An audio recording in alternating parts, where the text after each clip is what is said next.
നിരീക്ഷിച്ചുകൊണ്ടിരുന്നില്ലെങ്കിൽ അവർ അവൻ്റെ കയ്യാളിയായിത്തീരും. ഗുരു, ഞങ്ങൾക്കാർക്കും ഇത് സംഭവിക്കില്ലല്ലോ. ജോൺ, ദേവാലയത്തിൻ്റെ വിരി കീറുമ്പോൾ ഒരു വലിയ സത്യം സിയോൻ നഗരത്തിലെങ്ങും വെളിവാക്കപ്പെടും. ഗുരു, ഏതു സത്യം?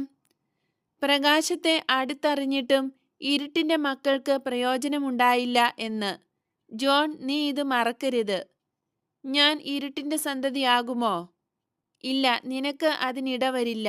പക്ഷേ ആ മഹാപാപം ലോകത്തിന് വിശദീകരിച്ചു കൊടുക്കാൻ ഞാൻ ഈ പറഞ്ഞത് ഓർക്കേണ്ടതുണ്ട്. കർത്താവേ, ഏത് പാപമാണ് അങ്ങ് ഉദ്ദേശിക്കുന്നത്? കായേൻ്റെ പാപമാണോ? അല്ല, അത് ചെകുത്താൻ്റെ പാട്ടിലെ പല്ലവി മാത്രമാണ്. ഞാൻ ഉദ്ദേശിക്കുന്നത് ഒരു പഴുതുമില്ലാത്ത ഒരു കുറ്റകൃത്യമാണ്. മനുഷ്യന് സങ്കല്പിക്കാനാകാത്ത ഒരു കൃത്യം. അത് മനസ്സിലാകണം.